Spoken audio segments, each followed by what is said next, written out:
প্রথম প্রস্তুতিটা হচ্ছে অ্যালকেন থেকে, 1 নম্বর প্রস্তুতি কি, অ্যালকেন থেকে হ্যালো অ্যালকেন, অ্যালকেন থেকে হ্যালো অ্যালকেন। এটা কীভাবে করা হয়? সূর্যালোকের উপস্থিতিতে, সূর্যালোকের উপস্থিতিতে অ্যালকেনের সাথে হ্যালোজেনের যদি বিক্রিয়া করানো হয়, ক্লোরিন, ব্রোমিন, আয়োডিন, তাহলে হ্যালো অ্যালকেন উৎপন্ন হয়। যেমন একটা উদাহরণ ধরো, মিথেন, এটা আমরা 10এও পড়েছি, 11এও পড়েছি।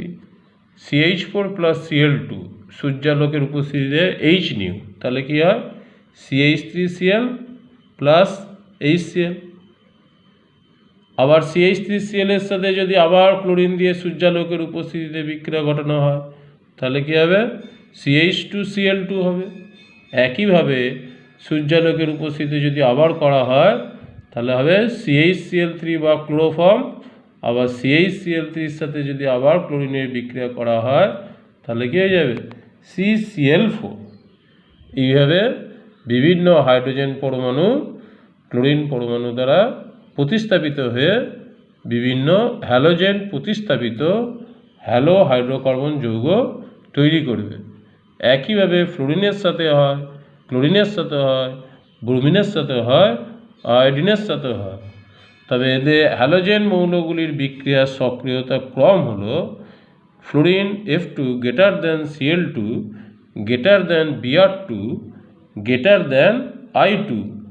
তাহলে কি দেখতে পাচ্ছি? আয়োডিনের সাথে অ্যালকেনের যে বিক্রিয়ায় অ্যালকিল হ্যালাইড উৎপন্ন হয়, সেটা সবচেয়ে ধীর গতিতে ঘটে। এই জন্যে বিক্রিয়াটিকে দ্রুত গতিতে ঘটানোর জন্যে আয়োডিনের সাথে যখন মিথেনের বিক্রিয়া ঘটানো হয়, তখন এটা আমরা পড়েছি 11-এ, গাঢ় HNO3 বা HiO3 বা HiO3 অথবা গাঢ় HNO3 ব্যবহার করা হয়। তাহলে কি উৎপন্ন হবে? CH3I + HI। এখানে গাঢ় HNO3 বা HI3 ভূমিকা কি? এই বিক্রিয়াটা হচ্ছে উভমুখী। গাঢ় HNO3 HIকে জারিত করে দেয় এবং বিক্রিয়া থেকে HIকে সরিয়ে দেয়। ফলে বিক্রিয়াটা একমুখী বিক্রিয়া লাভ হয়, বিক্রিয়াটা দ্রুত গতিতে ঘটে এবং মিথাইল আয়োডাইড বা CH3I উৎপাদন বৃদ্ধি পায়। একইভাবে যদি আমরা অ্যালকেনটা N-বিউটেন নিই, N-বিউটেনের সংকেত কি? CH3CH2 CH2CH3। এখানেও যদি আমরা ক্লোরিনের সাথে বিক্রিয়া ঘটাই, তাহলে কি হবে? দেখো, এখানে 2 ধরনের হাইড্রোজেন আছে। একটা 1 ডিগ্রি হাইড্রোজেন, এই প্রথম কার্বনের সাথে যুক্ত হাইড্রোজেনগুলোকে কি বলা হচ্ছে? 1 ডিগ্রি হাইড্রোজেন। মাঝে যে দুটো কার্বন, সেটা হচ্ছে 2 ডিগ্রি হাইড্রোজেন। আবার এই প্রান্ত আছে 1 ডিগ্রি কার্বনের সাথে যুক্ত হাইড্রোজেন। তাহলে ক্লোরিনের সাথে বিক্রিয়া ঘটালে 2 ধরনের হাইড্রোজেন পরমাণু ক্লোরিন দ্বারা প্রতিস্থাপিত হয়ে 2 ধরনের যৌগ গঠন করবে। একটা করবে CH3CH2 CH2Cl, এইটা একটা হবে। আর একটা হবে, যদি 2 ডিগ্রি কার্বনের সাথে যুক্ত হাইড্রোজেন পরমাণু ক্লোরিন পরমাণু দ্বারা প্রতিস্থাপিত হয়, তাহলে আর এক ধরনের অ্যালকিল হ্যালাইড যৌগ উৎপন্ন করবে। এইটা হলো 2-ক্লোরোবিউটেন। এটা বিউটেন। এছাড়া HCl তো উৎপন্ন হবেই। এদের মধ্যে কোনটা মুখ্য, কোনটা গৌণ, কোনটা পরিমাণে বেশি হবে, কোনটা পরিমাণে কম হবে? 1 ডিগ্রি যেটা আসছে, অর্থাৎ 1-ক্লোরোবিউটেন, এটা হবে গৌণ। এর পরিমাণ খুবই কম। এর পরিমাণ যদি 2% আমরা ধরে নিলাম, আর এটা হবে 98%। তাহলে স্বাভাবিকভাবেই কোশ্চেন আসছে 2-ক্লোরোবিউটেন কেন মুখ্য বিক্রিয়াত পদার্থ? তাহলে এখানে সূর্যালোকে সেটা জানতে গেলে আমাকে বিক্রিয়ার ক্রিয়া কৌশল জানতে হবে। এখানে সূর্যালোকের উপস্থিতিতে বিউটেনের যে বিক্রিয়াটা ঘটছে ক্লোরিনের সাথে, সেটা হচ্ছে মুক্তমূলক ক্রিয়া কৌশলের মাধ্যমে ঘটে। মুক্তমূলক কি? আমরা সেটা 11-এ পড়েছি। যদি এন বিউটেন হয় তাহলে সূর্যালোকের উপস্থিতিতে যে মুক্তমূলক উৎপন্ন হবে সেটা দু ধরনের মুক্তমূলক। একটা হবে 2 degree মুক্তমূলক CH3 CH2 CH CH3 C এর মাথায় ডট প্লাস H ডট, এটা হলো 2 ডিগ্রি মুক্তমূলক। আর একটা হলো 1 ডিগ্রি মুক্তমূলক।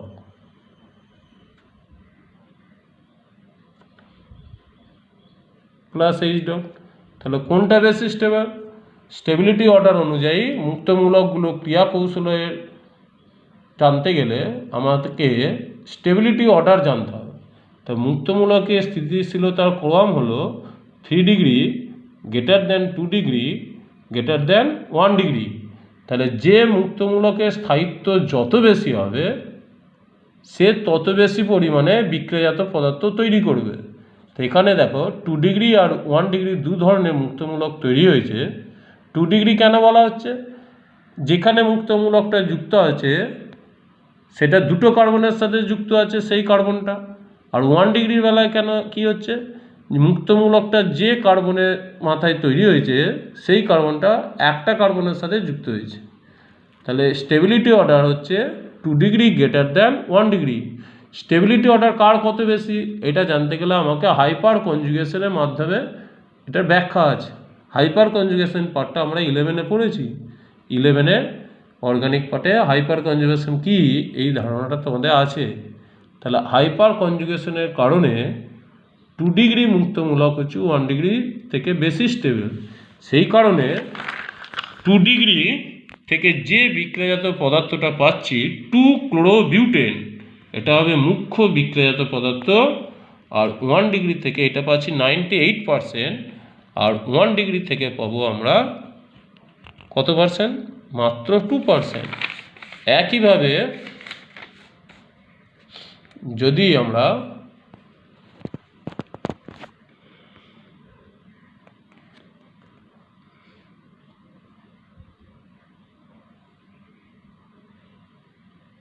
এই হাইড্রোকার্বনটা নিই, একে যদি সূর্যালোকের উপস্থিতিতে বিক্রিয়া ঘটায় তাহলে কি হবে? এটার নাম কি বলো? 2 মিথাইল প্রোপেন। কি ইউপ্যাক নামকরণ করলে কি হবে? 1 2 3 2 মিথাইল প্রোপেন। এখানে তাহলে এখান থেকে যে বিক্রিয়াজাত পদার্থটা পাবো সেটা কি হবে?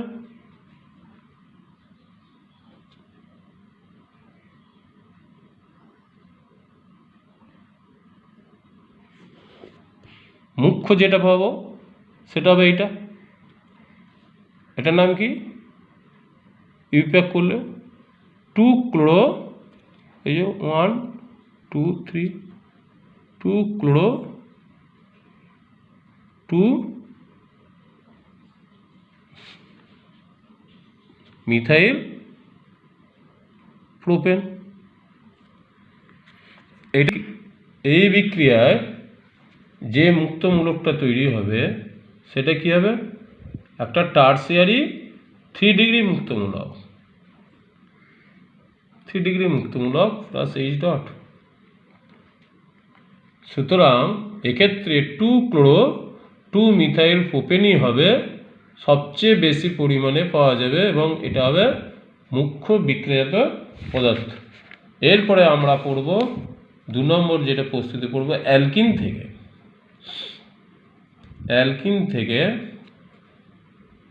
Hello alkane.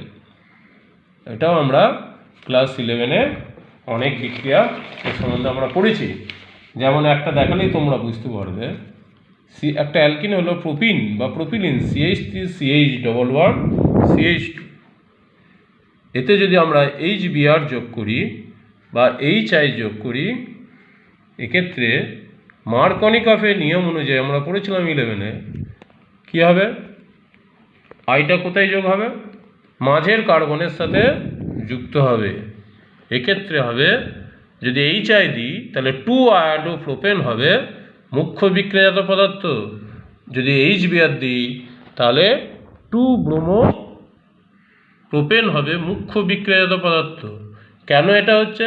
এটা আমরা 11-এ পড়েছি মার্কনিকফের নিয়ম। মার্কনিকফের নিয়মটা কি? অপ্রতিসম অ্যালকিনের ক্ষেত্রে, এটা একটা অপ্রতিসম অ্যালকিন, কারণ দ্বিবন্ধন দ্বারা যুক্ত কার্বনের সাথে কি আছে?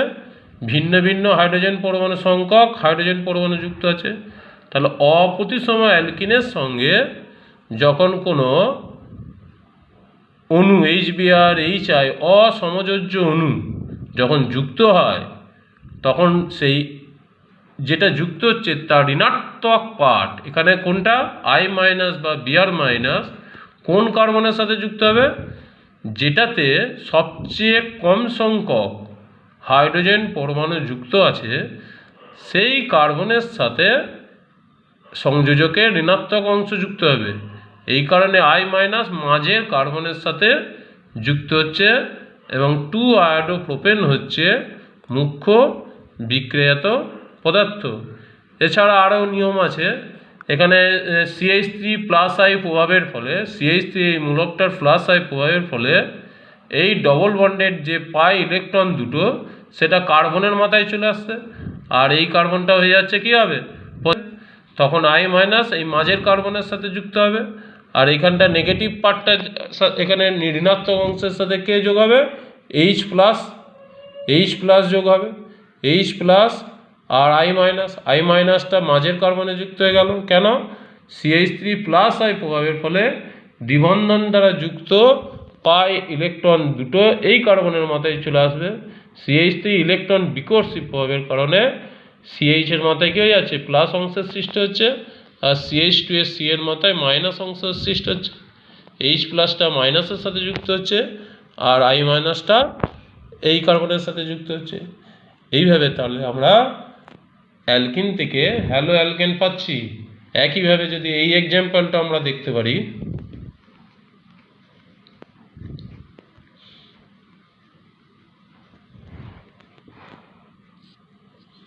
এখানে যদি HBr যোগ করা হয়, তাহলে Br- কোন কার্বনে যুক্ত হবে?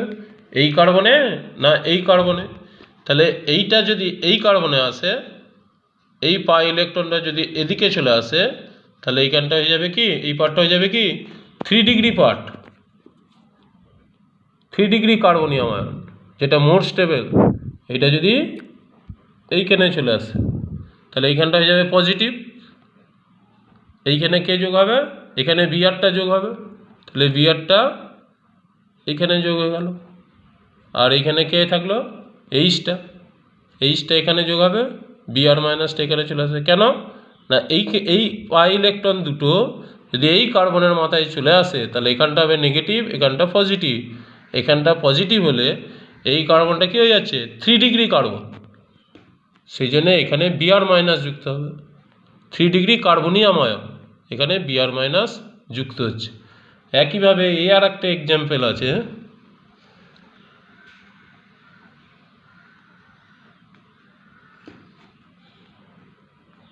যদি HBr এর সাথেই যদি বিক্রিয়াটা ঘটানো হয়, কিন্তু এখানে যদি পারঅক্সাইড যৌগ H2O2 থাকে, তাহলে কি হবে? মার্কনিকফের নিয়মে বিপরীত নিয়মটা ঘটবে। তখন Br- এই কার্বনের সাথে যুক্ত হবে। তাহলে এইভাবে অ্যালকিন থেকে আমরা বিভিন্ন হ্যালোজেন পরমাণু প্রতিস্থাপিত হ্যালো অ্যালকেন যৌগ পাচ্ছে। এটা একটা সাইক্লিক কম্পাউন্ড। তাহলে সাইক্লিক কম্পাউন্ড জাতীয় আমরা হ্যালো অ্যালকেন এখানে পাচ্ছি। 3 নম্বর প্রস্তুতি হচ্ছে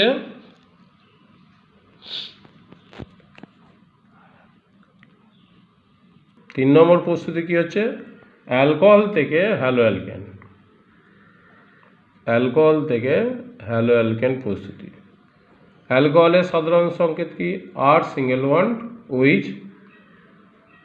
এর সাথে যদি হ্যালোজেন অ্যাসিড HX এর বিক্রিয়া ঘটানো হয়, তাহলে কী হবে? RX plus H2O। RX গুলো কি? অ্যালকিল হ্যালাইড যৌগ।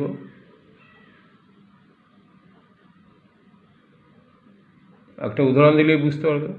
একটা অ্যালকোহল ধরো CH3OH প্লাস HBr, তাহলে কি হয়ে যাবে CH3Br plus H2O,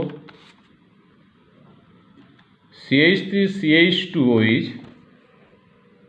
plus HI, তাহলে কী হবে CH3CH2I ethyl iodide plus H2O। তাহলে HX কী হতে পারে, HX হতে পারে HCl, HBr, HI। তাহলে এদের মধ্যে আবার সক্রিয়তা ক্রম হলো, হ্যালোজেন অ্যাসিডগুলোর মধ্যে সক্রিয়তা ক্রম হলো HI greater than HBr greater than HCl, কারণ HI থেকে যে I মাইনাস উৎপন্ন হয় সেটা তীব্র নিউক্লিওফাইল হিসেবে কাজ করে। তোমাদের বইয়ে আছে, বইয়ে পাবে একটা নিউক্লিওফিলিসিটির অর্ডার আছে, I minus greater than Br minus greater than Cl minus, I minus greater than Br minus greater than Cl minus.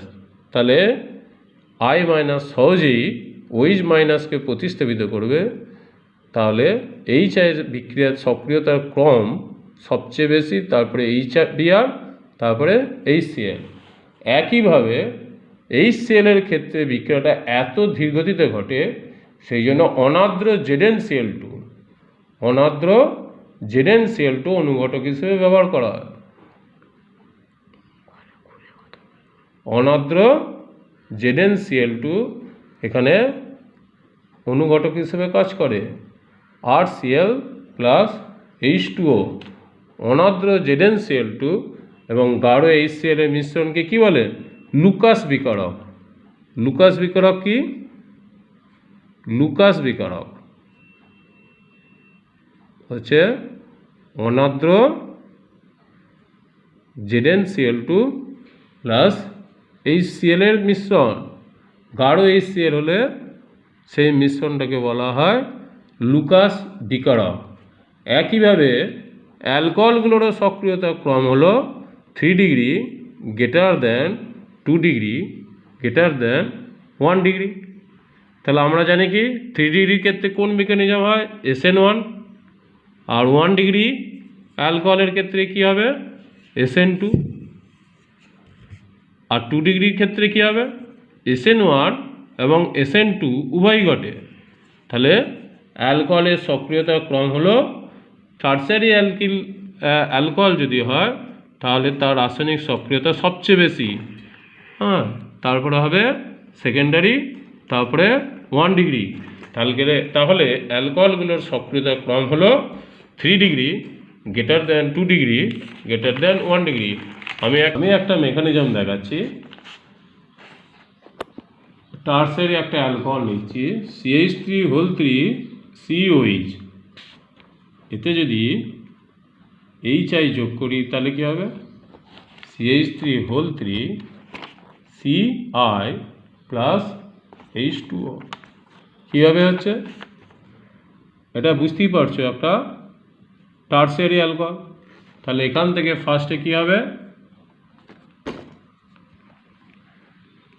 Carbonium ion তৈরি হবে, এটা হচ্ছে স্লো স্টেপ, এটা হচ্ছে কি SN1 মেকানিজম। তাহলে CH3 plus 3 degree carbonium ion তৈরি হলো প্লাস H2O। এবার এখানে I মাইনাস HI আছে, HI থেকে কী হবে, I মাইনাস তৈরি হবে, I মাইনাস এসে CH3 হয়ে যাবে, টারশিয়ারি অ্যালকিল হ্যালাইড। এটা হয়ে গেল ফার্স্ট স্টেপ, প্লাস H2 আসছে। এটা আরেকভাবে এইভাবে কার্বনিয়াম আয়নটা তৈরি হয়, টারশিয়ারি যে অ্যালকোহলটা আছে HI থেকে H প্লাস যুক্ত হয়ে গেল, তাহলে কি হয়ে যাবে, CH3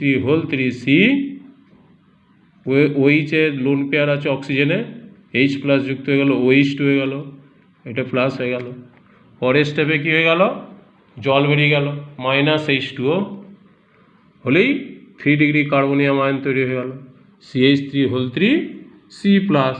এইভাবে টারশিয়ারি কার্বনিয়াম আয়ন হয়ে গেল। তাহলে এটা হলো কি, এই প্রসেসটা হলো কি SN1। তবে এইভাবে দেখানোই ভালো, H প্লাস থেকে OH2 প্লাস, অর্থাৎ OH2 প্লাস তৈরি হচ্ছে, দিয়ে সেখান থেকে H2O বেরিয়ে যাচ্ছে, দিয়ে কী হয়ে যাচ্ছে, একটা 3 ডিগ্রি কার্বনিয়াম আয়ন তৈরি হচ্ছে। তারপরে স্টেপে I- যুক্ত হচ্ছে, দিয়ে টারশারি বিউটাইল আয়োডাইড তৈরি হচ্ছে। তাহলে এইটা হচ্ছে একটা মেকানিজম যেখানে একটা অ্যালকোহল থেকে হ্যালো অ্যালকেন, অ্যালকিল হ্যালাইড, এখানে হচ্ছে টারশারি বিউটাইল আয়োডাইড তৈরি হচ্ছে। এখানে স্টেবিলিটির ক্রম কি, 3 ডিগ্রি আমরা জানি সবচেয়ে বেশি স্টেবল, দেন 2 ডিগ্রি, দেন 1 ডিগ্রি, আর 3 ডিগ্রি কার্বনিয়াম আয়ন SN1 মেকানিজমেই তৈরি হয়। সেই জন্য এই প্রসেসটা SN1 মেকানিজমের মাধ্যমে ঘটবে। এছাড়া আর কীভাবে হ্যালো অ্যালকেন পাওয়া যায়, অ্যালকোহলের সাথে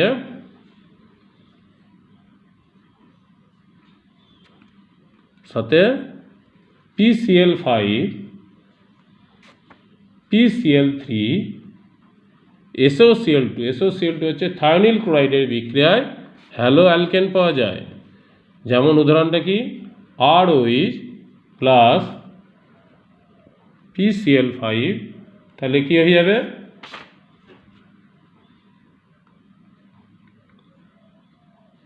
RCl plus POCl3 plus HCl।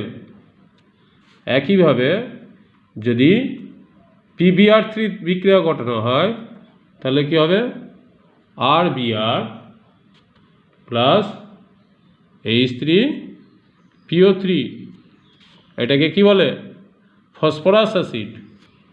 একইভাবে যদি SOCl2 এর বিক্রিয়া ঘটানো হয় তাহলে কি হবে, RCl plus SO2 plus HCl। ঠিক আছে, তাহলে একটা উদাহরণ দিলেই বুঝতে পারবে, CH3CH2OH প্লাস PCl5, তাহলে কী হবে, CH3CH2Cl plus POCl3 plus HCl। যদি আমরা PCl3 ব্যবহার করি তাহলে কী হবে, CH3CH2Cl প্লাস H3PO3। আর যদি SOCl2 ব্যবহার করা হয় তাহলে কি পাবো, CH3CH2Cl plus SO2 plus HCl। এদের মধ্যে SOCl2 এর ব্যবহার অধিক সুবিধাজনক। কেন, দেখো, SOCl2 ব্যবহার করলে আমরা যে অ্যালকিল হ্যালাইডটা পাচ্ছি তার সাথে SO2 এটাও গ্যাস, আর HCl এটাও গ্যাস, দুটোই উড়ে যাচ্ছে, বেরিয়ে যাচ্ছে, ফলে আমরা বিশুদ্ধ অ্যালকিল হ্যালাইড পাচ্ছি। কিন্তু PCl5, PBr3 এগুলো ব্যবহার করলে PCl5 এর ক্ষেত্রে POCl3 পাচ্ছি যেটা তরল, বা PBr3 ব্যবহার করলে H3PO3 পাচ্ছি, এটাও তরল, এটা বিক্রিয়াজাত পদার্থ হিসাবে মিশ্রণে মিশ্রিত অবস্থায় থেকে যাচ্ছে, ফলে বিশুদ্ধ অ্যালকিল হ্যালাইড আমরা এই পদ্ধতিতে পাচ্ছি না। তাই অ্যালকোহল থেকে অ্যালকিল হ্যালাইড প্রস্তুতিতে PCl5 বা PCl3 এর ব্যবহার অপেক্ষা SOCl2 বা থায়োনিল ক্লোরাইডের ব্যবহার অধিক সুবিধাজনক। এই কোয়েশ্চেনটা ইম্পর্টেন্ট, এগুলো আসে, এটা আসে, কেন SOCl2 ব্যবহার করা অধিক সুবিধাজনক, তখন তোমাকে এইভাবে ব্যাখ্যা করতে হবে। ঠিক আছে, বুঝতে পেরেছ? এরপরের প্রস্তুতিটা আবার আছে একটা, আমি বলছি এরপরে আরও 2-3টে প্রস্তুতি আছে, এর পরের দিন আমি ক্লাসে বলবো। এরপরে আছে অ্যালাইলিক হ্যালোজিনেশন। অ্যালাইলিক হ্যালোজিনেশন এটা করা হয় NBS দ্বারা। হ্যাঁ, আর দুটো নেম রিয়াকশান আছে, খুব ইম্পর্টেন্ট নেম রিয়াকশান, হান্স ডিকের বিক্রিয়া আর ফিঙ্কেনস্টাইন বিক্রিয়া। এই দুটো, এই তিনটে পড়লেই মোটামুটি অ্যালকিল হ্যালাইডের প্রস্তুতিগুলো আমাদের পড়া হবে। এরপর দিন নেক্সট ক্লাসে আমি এগুলো বলবো। এগুলো মোটামুটি তোমরা সবাই বুঝতে পেরেছো তো? একটু বই দেখে নেবে, বইয়ে বিক্রিয়াগুলো লেখা আছে। হ্যাঁ, এর না তো এর অসুবিধা হলে এর পরের দিন আমাকে বলবে। আজ তাহলে এই পর্যন্তই থাকুক, এরপর দিন নেক্সট ক্লাসে আমি বাকিগুলো বলবো। ঠিক।